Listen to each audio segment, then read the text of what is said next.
Les quiero recordar que esta es una sesión o un curso de fundamentos y por lo tanto nuestro foco principal va a estar en introducir y mostrarles diferentes conceptos. 4.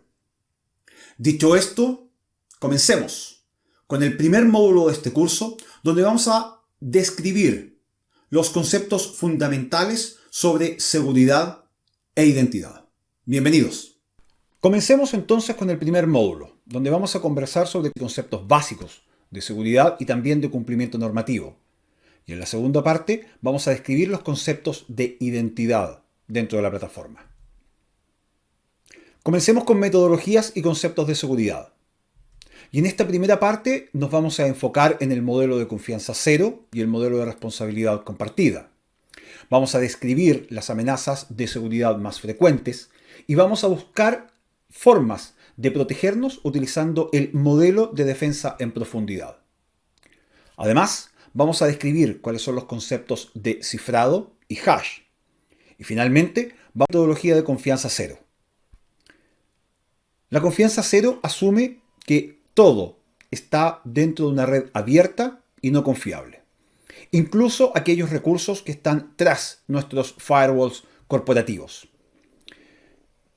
El principio fundamental del modelo de confianza cero es no confiar en nadie y comprobarlo absolutamente todo.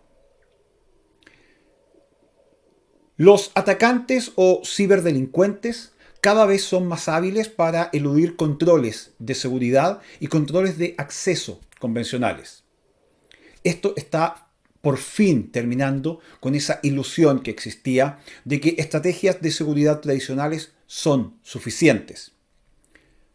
Si yo parto desde la base que mi red corporativa no es confiable, lógicamente voy a ir mejorando mi posición de seguridad. En la práctica, esto significa también que ya no dependemos solo de una contraseña para validar un usuario. Vamos a agregar y utilizar autenticación multifactor. Y tampoco vamos a darle acceso a todos los dispositivos de la red corporativa a los recursos sensibles. Los usuarios solo van a tener acceso a aplicaciones o datos específicos que vayan necesitando. La metodología de confianza cero está basada en 3 pilares básicos. Primero, comprobar de forma explícita todas las señales disponibles dentro de la plataforma. Segundo, emplear el principio de acceso con mínimo privilegio posible. Y el tercero, asumir que hemos sido vulnerados. Este enfoque idealmente debiera extenderse a todo nuestro patrimonio digital. Y sirve no solo como una filosofía de seguridad, sino que también como una estrategia completa basada en 6 pilares. El primero son las identidades. Comprobar todas las identidades mediante un mecanismo de autenticación que sea sólido y que sea robusto. Segundo pilar son los dispositivos. Tener visibilidad de absolutamente todos los dispositivos que acceden a nuestra red. A nivel de aplicaciones, tercer pilar, es la capacidad que podamos tener de descubrir el Shadow IT, o sea, esas aplicaciones o servicios que los usuarios utilizan y que no están sancionadas o reguladas por la organización.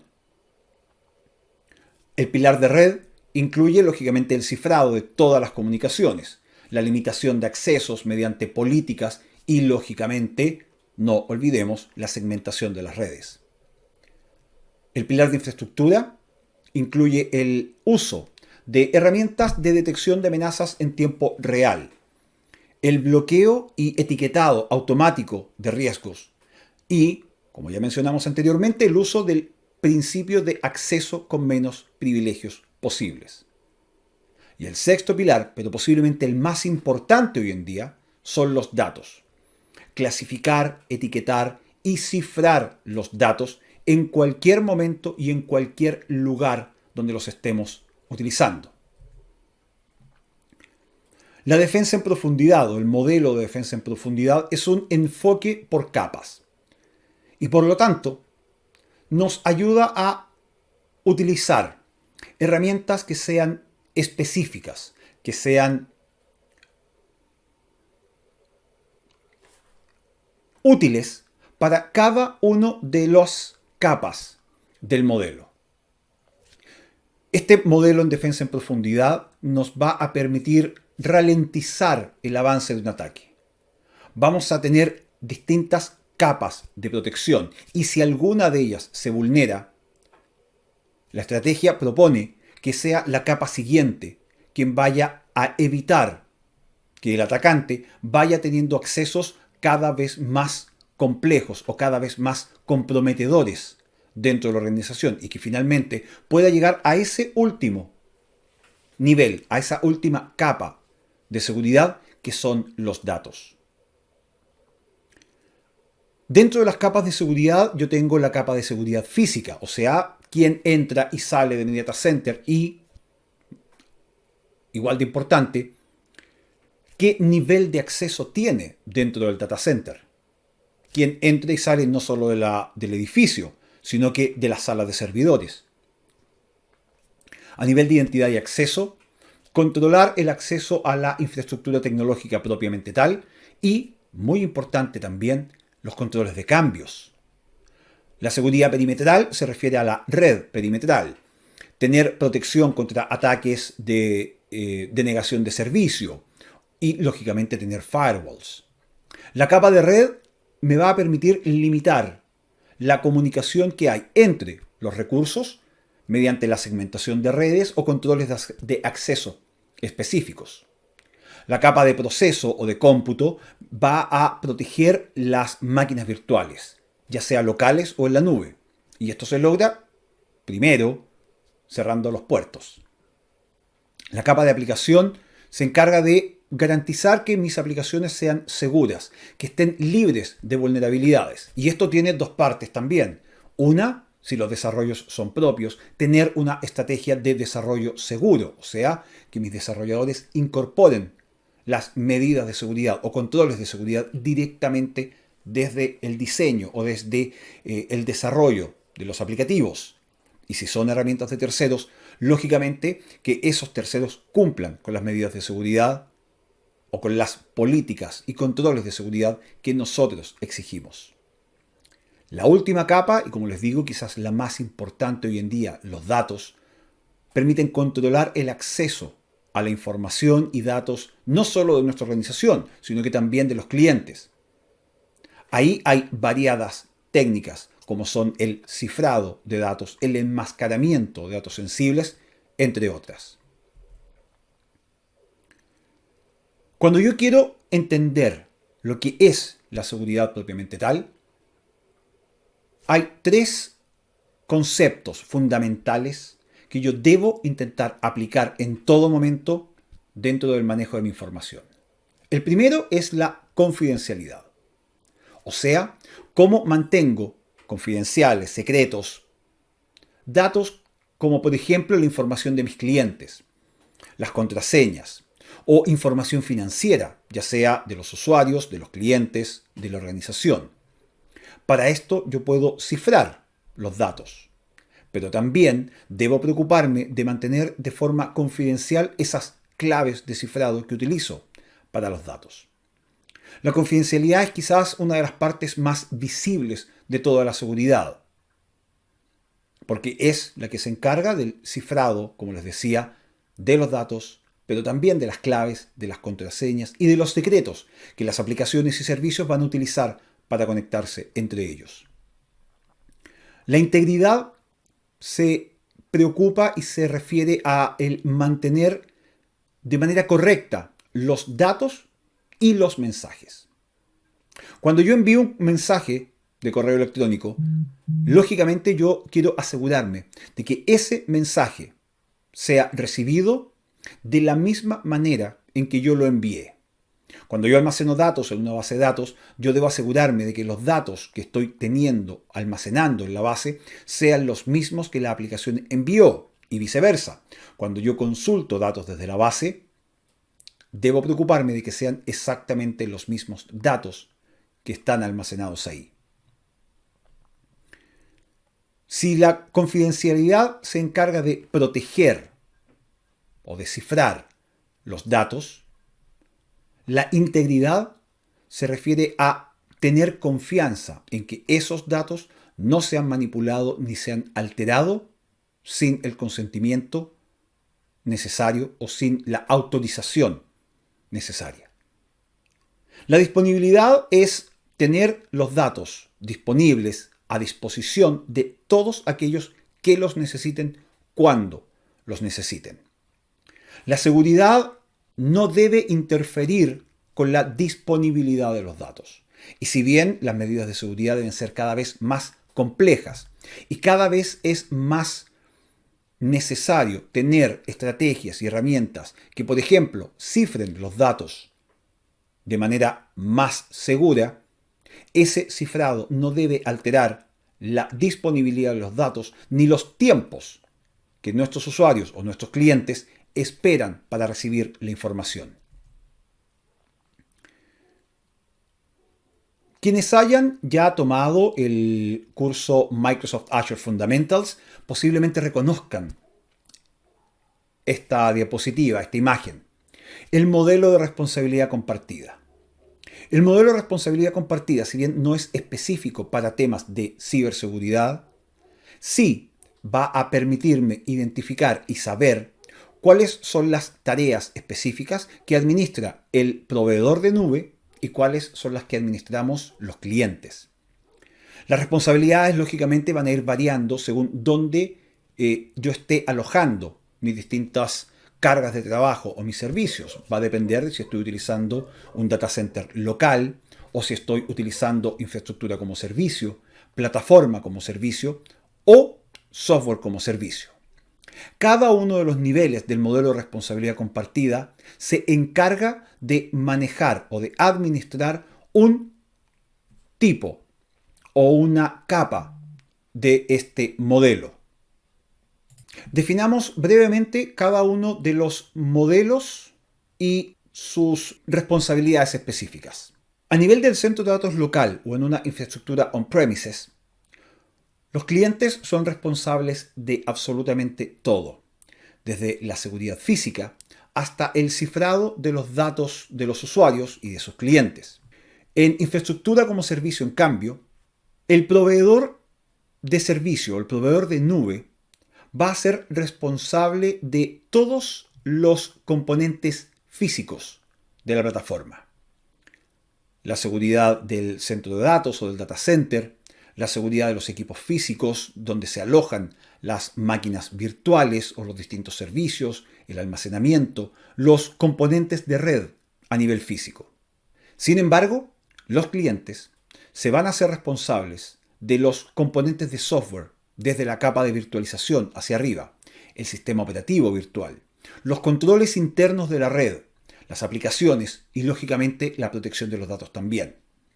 En plataforma como servicio, como su objetivo es básicamente ayudar a los usuarios a crear una aplicación que sea independiente de la infraestructura base o de la infraestructura subyacente, el proveedor de nube o el proveedor de servicios va a administrar los sistemas operativos y el hardware.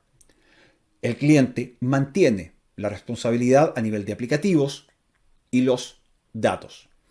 Y en software como servicio, el proveedor de nube hospeda, aloja todos los componentes de la solución, o la gran mayoría de los componentes de la solución. Y es el modelo que requiere menos administración por parte de los usuarios, de los clientes. Todo es administrado por el proveedor de nube o el proveedor de servicio, a excepción de los datos, los dispositivos, las cuentas y el manejo de las identidades.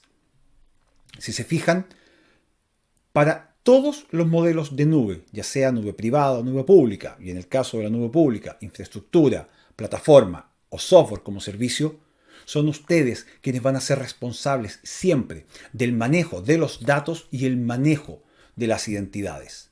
Esto es extremadamente importante para poder entender de buena forma cómo manejar la seguridad en un entorno de nube pública. Otra metodología o marco referencial o marco de trabajo que es bueno conocer cuando hablamos de seguridad es el Microsoft Cloud Adoption Framework. El Cloud Adoption Framework les entrega una metodología de implementación de tecnologías en la nube que ya está probada. Y no solo probada por Microsoft, sino que probada por nosotros, probada por nuestros clientes, por nuestros partners, e incluso recopila información, consejos, estrategias que los mismos empleados de Microsoft vamos recopilando con el uso que tenemos día a día de la tecnología. Hay varios pasos que forman parte del ciclo de vida de la adopción de la nube, partiendo por la estrategia, o sea, la definición de una necesidad o justificación a nivel corporativo y definir también cuáles son los resultados esperados del plan de adopción. La planificación me va a permitir alinear mi plan de adopción contra estos resultados esperados. La preparación se va a encargar de preparar, valga la redundancia, el entorno tanto en la nube como on-premises antes de realizar la migración. Dentro de la adopción está la migración y la innovación. A nivel de migración es llevar mis workloads o cargas de trabajo existentes en mi ambiente on-premises hacia la nube. Y la innovación se define como el desarrollar nuevas soluciones, ya sea nativas en la nube o híbridas. En la fase de gobernanza o de gobierno de la solución, yo me voy a encargar de controlar y administrar el entorno en la nube y cada uno de los workloads que estoy utilizando. Y finalmente en la administración ya voy a tener la operación completa, ya terminé mi proceso de migración y ahora me encargo de administrar las operaciones y de ir constantemente revisando y mejorando, lógicamente, las actividades que realizo con mis recursos. Y esto puede ser ya sea en la nube pública o en un modelo de nube híbrida. Para poder comprender el ambiente de ciberseguridad en el que nos encontramos hoy y antes de poder dedicarnos a protegernos adecuadamente, debemos conocer cuáles son las amenazas más comunes, más frecuentes, a las cuales nos vamos a ver enfrentados. Los rootkits, por ejemplo, son capaces de interceptar y modificar procesos estándar o procesos normales de un sistema operativo. Cada vez que un rootkit infecta un dispositivo, automáticamente se pierde la confianza en la información que ese dispositivo está entregando. Un troyano es un tipo de malware bastante común, pero que no se puede propagar por sí mismo. Necesita que un usuario realice la descarga de manera manual o que haya otro malware preinstalado que lo descargue y lo instale. Los troyanos son complejos de detectar porque utilizan nombres de archivo que tienen las aplicaciones legítimas. Y es muy fácil, y ocurre comúnmente, que los usuarios que tienen menos conocimientos o menos experiencia, o en un descuido también puede ser, descarguen un troyano pensando que es un archivo real. Un gusano es un tipo de malware que sí se puede propagar a través de la red por sí mismo. Se puede copiar a sí mismo y se puede propagar dentro de una red aprovechando cualquier vulnerabilidad de seguridad. Se puede propagar mediante el uso de correos electrónicos, de mensajes de texto, de programas para compartir archivos, plataformas y sitios de redes sociales, recursos compartidos en la red, unidades de almacenamiento extraíble o incluso alguna vulnerabilidad dentro del software. Si bien estos tipos de ataques que yo acabo de mencionar no son los que se encuentran en la presentación, sí es válido tenerlos en cuenta y manejarlos al igual como son las vulneraciones de datos, los ataques por diccionario, los ransomware o los ataques de denegación de servicio. Porque la base de esas amenazas que se ven en pantalla destacadas son justamente estas amenazas que estaba explicando recién. Y para poder combatir esas amenazas, una de las maneras más comunes que utilizamos hoy en día es el cifrado de datos. El cifrado de datos es el proceso mediante el cual yo voy a hacer que los datos sean ilegibles o que sean inútiles para cualquier persona que no esté autorizada a ver estos datos.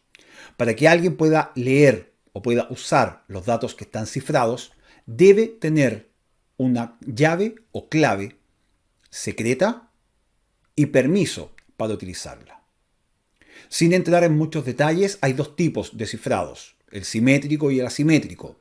El simétrico va a utilizar una misma clave, ya sea para cifrar o para descifrar los datos. El cifrado simétrico, en cambio, va a utilizar dos claves, una clave pública y una clave privada. La clave pública se utiliza para cifrar y la clave privada para descifrar los datos. Cuando hablamos de cifrar datos, además, hay dos lugares o dos partes de mi infraestructura donde yo tengo que preocuparme de cifrar los datos específicamente. Primero, cuando tengo los datos almacenados en cualquier tipo de repositorio. Cuando yo voy a cifrar datos que están almacenados en un repositorio, se llama cifrado en reposo o cifrado at rest en inglés. Yo voy a cifrar los datos mediante el uso de claves y secretos.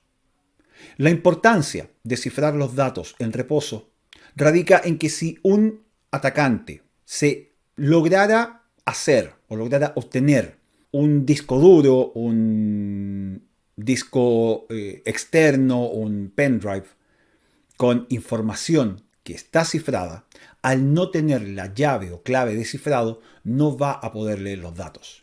El segundo componente de la arquitectura donde yo debo preocuparme de cifrar los datos es durante el tránsito de los datos entre un servicio y otro, entre una aplicación y otra, entre un front-end y un back-end.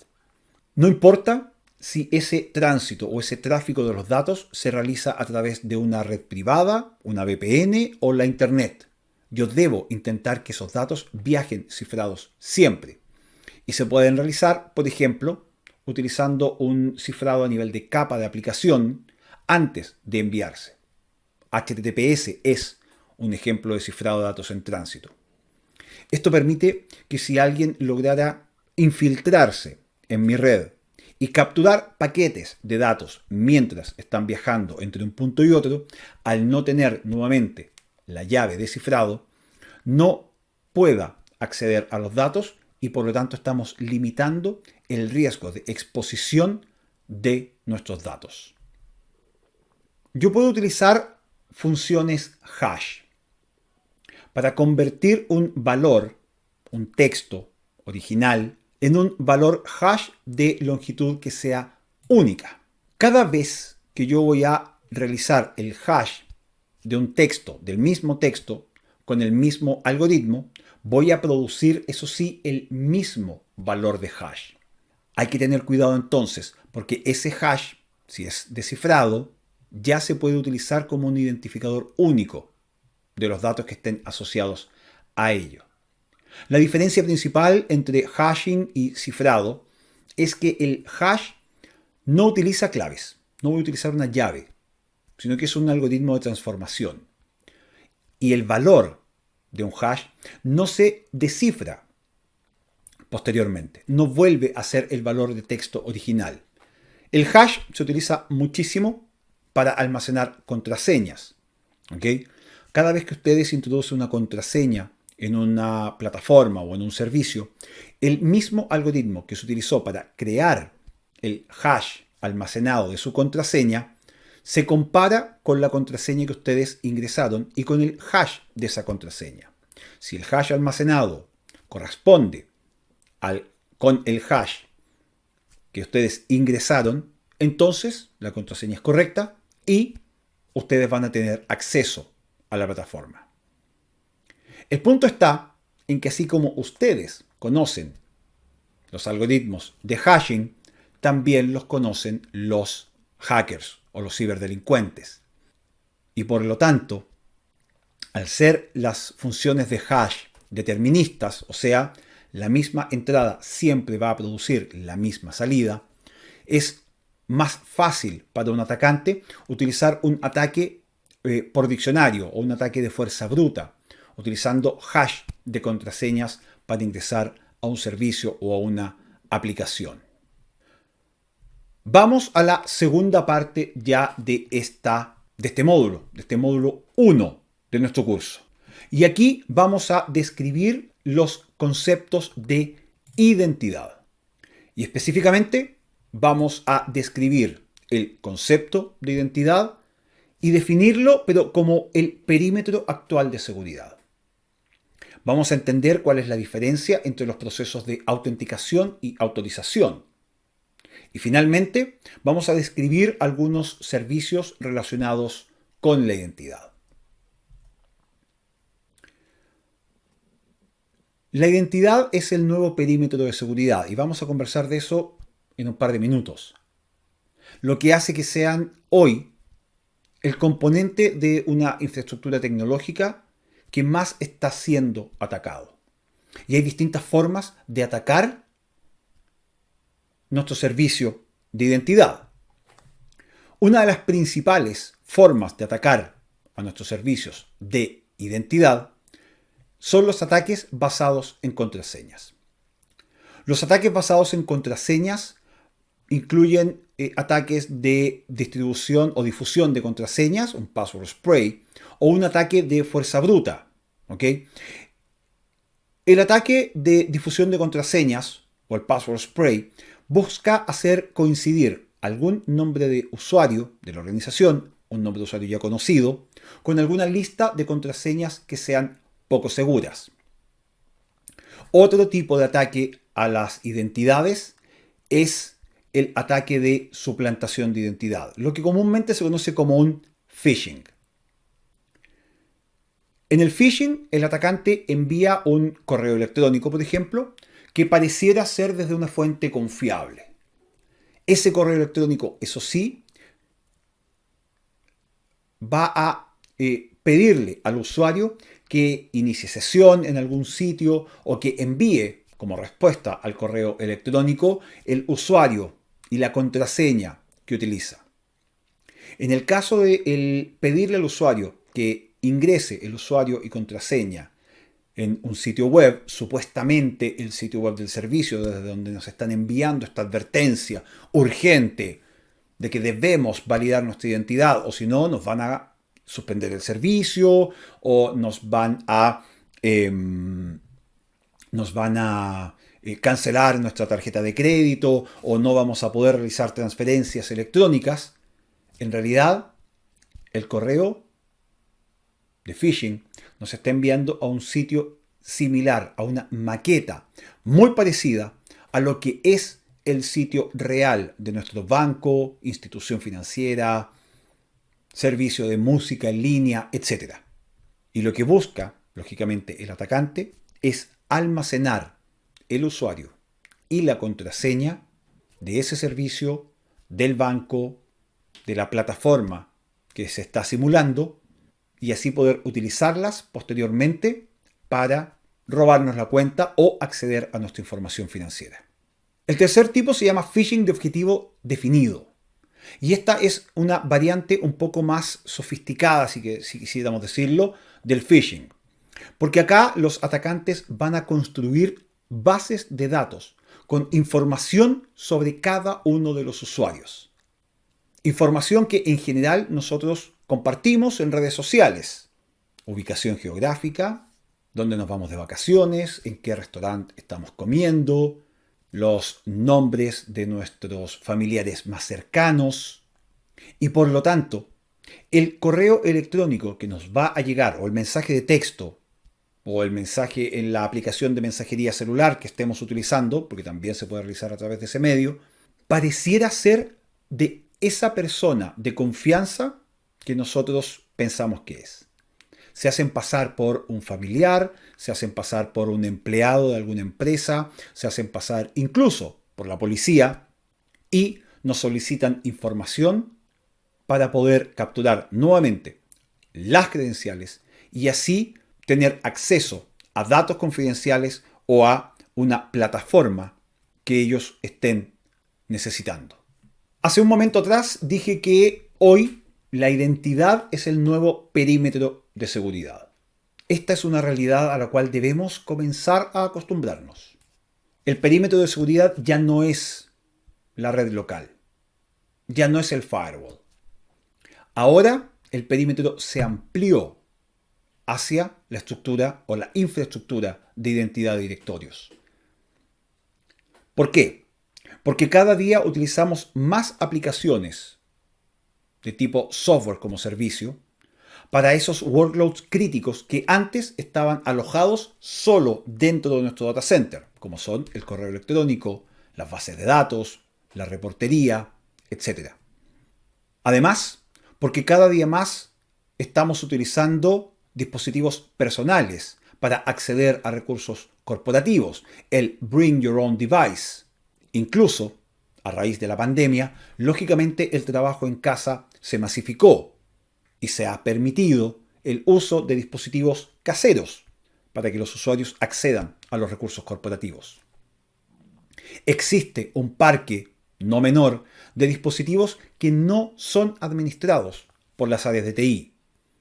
Por ejemplo, los que utilizan nuestros socios de negocios o algunos clientes que necesitan interactuar con datos sensibles de la organización, pero que al ser dispositivos de ellos no pueden ser administrados por nuestra área de TI.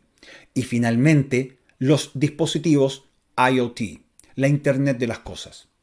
Cámaras, luminarias o lámparas, ampolletas o bombillas, según como se diga en su país, que están dentro de la red corporativa, pero además están dentro de ubicaciones correspondientes a los usuarios y a los clientes. El manejo adecuado de la identidad como perímetro de seguridad se basa en 4 pilares fundamentales. Primero, la administración, que consiste en poder crear y administrar las identidades para los usuarios, dispositivos y o servicios. Y hacerlo de manera ordenada, de manera robusta, de manera confiable. Vamos a poder manejar y administrar cómo se cambia la característica de una identidad y bajo qué circunstancias específicas se realizan esos cambios. Cuando creo, actualizo o elimino la cuenta de un usuario. El pilar de la autenticación es un indicador fundamental para saber cuánta seguridad es necesaria para cada tipo de identidad que yo tengo dentro de la organización. O sea, cuánta información necesita un sistema sobre una identidad específica para poder comprobar que quien se está autenticando es efectivamente quien dice ser. La autorización consiste en procesar los datos de esta identidad ya autenticada para determinar cuál es el nivel de acceso que tiene dentro de una aplicación, recurso o servicio. Y finalmente, la auditoría. Y este es el pilar olvidado, por decirlo de alguna manera. Pero la auditoría es fundamental para poder entender y hacer seguimiento de quién realiza qué acción, cuándo la realiza, dónde la realiza y cómo la realizó. Y la auditoría debe incluir la generación o creación de reportes e informes detallados, de alertas y además recomendaciones para el gobierno adecuado de las identidades. Hoy en día, además, ya no trabajamos con un solo modelo de autenticación, sino que trabajamos con un modelo de autenticación moderno, que es el término que engloba los mecanismos de autenticación y de autorización entre un cliente, un usuario y los dispositivos que utiliza, un laptop, un tablet o un teléfono móvil, y algún servidor o aplicación web o sitio web o un servicio en la nube. En el centro de este proceso de autenticación moderno está el proveedor de identidades. Un proveedor de identidades se encarga de crear, mantener y administrar toda la información relativa a las identidades al mismo tiempo que nos entrega los servicios de autenticación, de autorización y de auditoría que mencionamos anteriormente. La información que utilizan los proveedores de identidad para autenticar al usuario se almacena y se administra de manera centralizada por este proveedor de identidades. Y mediante el uso de estos proveedores de identidades, las organizaciones van a poder establecer ciertas políticas de autenticación y de autorización, así como supervisar el comportamiento específico de los usuarios. Y eso es importante de hacer para poder identificar cualquier actividad sospechosa que realice un usuario o que se esté realizando simulando ser un usuario y así poder reducir algún ataque. La federación va a permitir acceder a servicios que estén más allá de los límites de mi organización o de un dominio específico mediante el establecimiento de relaciones de confianza entre el proveedor de identidades y el dominio al cual necesito acceder. ¿Para qué se utiliza la federación? Para no obligar a un usuario a tener un nombre de usuario y una contraseña distinta para los recursos a los cuales necesita acceder en otros dominios.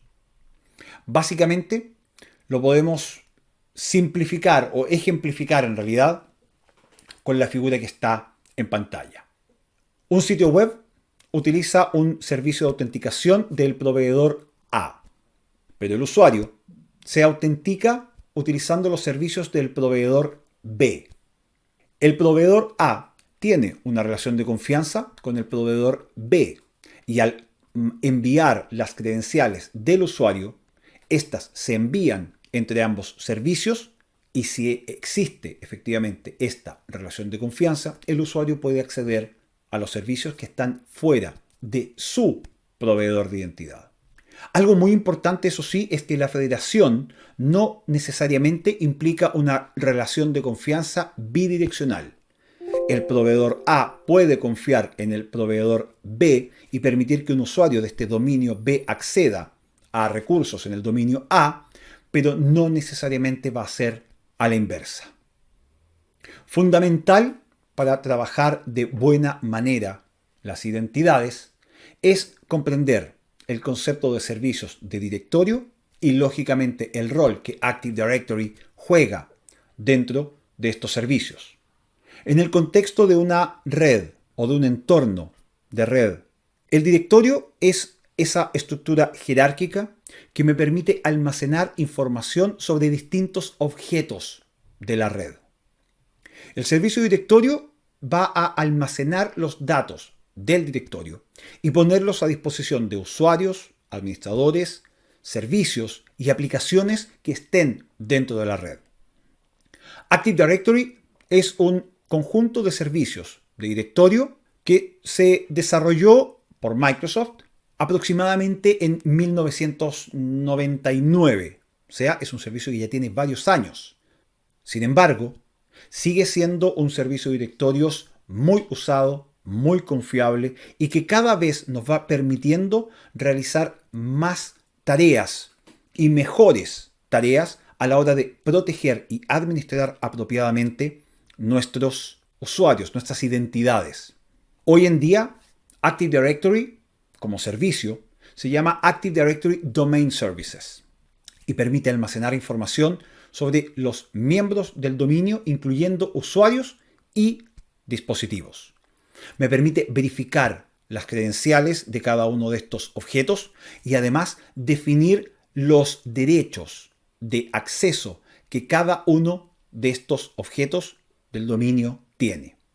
Un servidor que se encuentre ejecutando los servicios de Active Directory Domain Services se llama controlador de dominio.